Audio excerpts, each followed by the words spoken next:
Once again, good morning to everyone. Umulan na naman, no? Sana pagkatapos ng misa, medyo pumara na yung ulan para tayo hindi mabasa pag-uwi. Dahan-dahan, itong buwan na to, from September 1 to October 4, sa piyesta ni St. Francis of Assisi, it is called the season of creation. We have to be careful, we have to be conscious of Mother Nature. Alam naman natin, no? Sa balita nga, we're either soaked, no, sobrang basa, or we are burning in heat, sobrang init. Masyado na yung mundo natin, no, sa sobrang napabayaan, sa pag-aabuso, na ito na yung epekto sa atin. Again, no, we have said this many times, we think we are in charge of Mother Nature, of course, no? Siyempre, pero sa totoo lang, hindi kailangan ng kalikasan ang tao because nature has survived millions of years without human beings. Pero tayo, mas kailangan natin ng kalikasan. Kaya mayabang tayo na tagapamahala, pero inaabuso natin. So we pray for this consciousness, this awareness of how important nature is. We live this world contributing to a better nature, to a better creation, our own share, and not live this world in abuso at napabayaan natin ang ating kalikasan. It is our responsibility. May we be faithful, most especially given this month, the whole month of creation, the season of creation. Salamat sa Diyos. A few months ago, I was asking you the question, tinatanong ko sa inyo, di ba? Sino ba dito ang kaya ang trabaho 7 days a week, 24 oras, di ba? Walang day off, walang pahinga, depende anong oras ang kain. Naalala nyo yan? Di ba? Walang sweldo. Di ba? Parang imposible yata yan. Pero may gumagawa yan. Sino? Mga nanay. No? Imagine, no? How we take this for granted. Pero, paano nagagawa ng mga nanay yan? 24 oras. No? Especially pag bagong silang. No? On call, 24 hours. Walang pahinga. No? Paano nanggagawa ng mga nanay? Yan yung ating ebanghelyo nga ngayon ulit. No? Whoever takes up his cross, no? Can be my disciple. Yung ang tanging paraan eh. Pagmahal, no? Madali lang buhatin ng krus eh. Madali lang buhatin ng krus eh. Meron akong kausap nga, no? Sabi niya,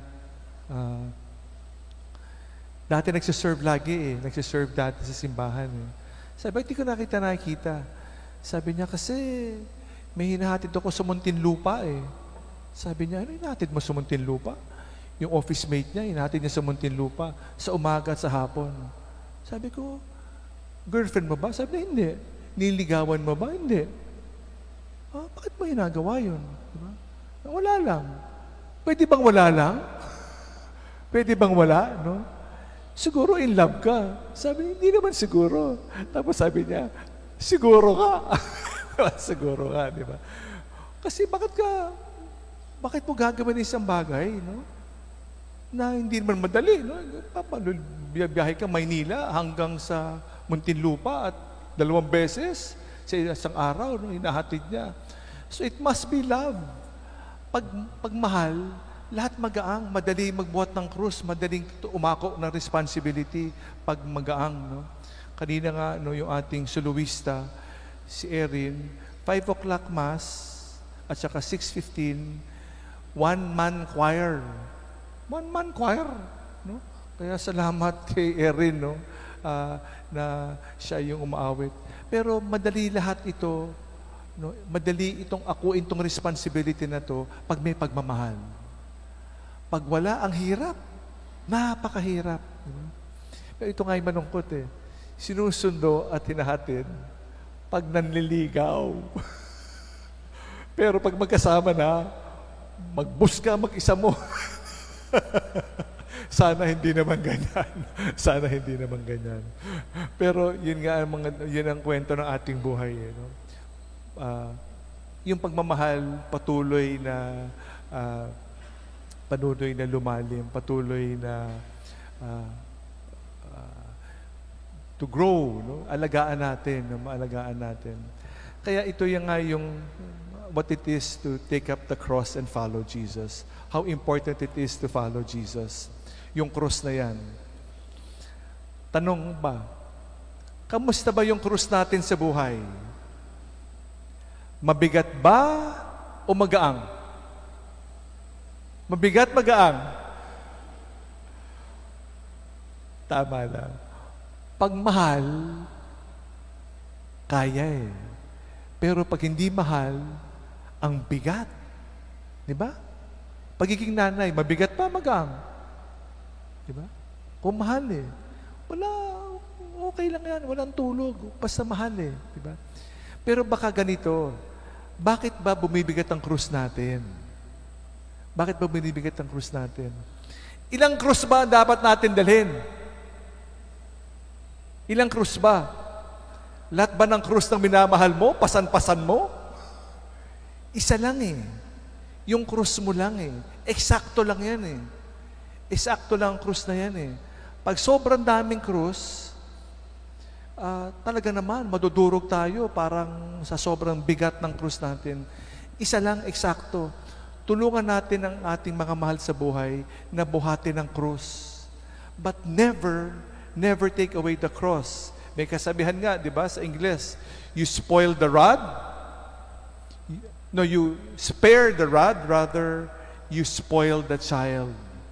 Pag hindi mo bigay yung pamalo, no, talaga naman suspoil eh. It is part of the responsibility, that balance. Pag may magpamahal naman eh, we have to teach how it is to carry the cross. Kailangan natin tulungan eh. Kawawa naman pag wala na yung mga magulang, mga nagmamahal. Kasama sa pagmamahal ang pagtulong sa pagbuhat ng krus. Kaya nga, last Sunday, naalala nyo, sabi, sino ba si Jesus para sa, ang sabi nila, anong opinion na iba? Tapos, para sa iyo, sino ako? Sabi ni Jesus sa mga apostles. Sabi ni Pedro, you are the Christ, the Son of the living God. Wow! Sabi na, gulat si Jesus. Sabi niya, flesh and blood did not reveal this to you, but only by my heavenly Father. Because of this, you are Peter, and upon this rock, I will build my church. Ikaw ang bato. Ikaw ang pundasyon. Tapos ngayon, nagsimula, sinabi ni Jesus, I will enter Jerusalem, I will suffer, be killed, and raise again. Sabi ni Pedro, naku, imposible. Anong sabi ni Jesus kay Pedro? Satanas. Satanas. After calling him bato, no, now he is Satan. An obstacle. Bakit sa obstacle? Kasi ayaw siya pahirapan. No. So in a certain sense, we need the cross. We need suffering. We know how important suffering is. It is the greatest teacher. Alam natin gaano karaming natututo natin because of pain, because of suffering. Not because of an easy life, but we know how important suffering is. It will teach us to be better. No? Our tormentors, our people who made life difficult for us, we thank God for them because they make life easier now. In a certain sense, they've helped us. So, let us, every time we make it easier for our loved ones, mga magulang sa anak, for example, if we make it easier, we spare the rod. No? Ayaw natin pahirapan. And take off their crosses. It is detrimental. It is very, very important to learn how to carry the cross. Saka naman, it is unfair. It is unfair. Kung ang dami-dami nating cross, kawawa naman tayo. Dahil sa dami ng cross, I will not go to heaven. Sa dami ng cross, sa bigat. Tapos hindi ako pupunta sa langit, pati ikaw hindi pupunta sa langit kasi kinuha ko yung cross mo. So wala. Eksakto lang ang cross ng bawat isa. So we thank God for the reminder today. We thank God. Do not worry, it does not end on the cross. It ends after death is the resurrection. The gospel says, I will suffer and be killed, but on the third day, I will rise. It will end with the resurrection. It will end in the resurrection. Siya naman nagmamaneho ng sasakyan natin eh. Si Pedro, dinidiktahan si Jesus. Hindi natin pwede diktahan eh. Siya ang may hawak ng manibela. Pasahero lang tayo. Siya mag-drive. Pag tayo ng drive, hindi langit ang patutunguhan natin. My way ng my way. Siya ang may dala. Siya ang may hawak ng krus. Siya ang magdadala sa atin sa krus, ang tanging paraan. It is the only ladder to heaven. The only way we go to heaven. So we thank God for this reminder today, no? To carry our cross, not run away from it. Yakapin natin to. Kaya nga, namnamin natin tuwing tayo nagtatanda ng krus. Talaga gawin natin simbolo. No? Talaga naman, yan ang tanda natin eh. Ilang beses natin to ginagawa. Talaga naman yakapin natin. At wag naman panglabas lang na tanda, pero ayoko yung krus. No? When we say, I love Jesus, we cannot but say, I love the cross. Because it is what would bring us to heaven.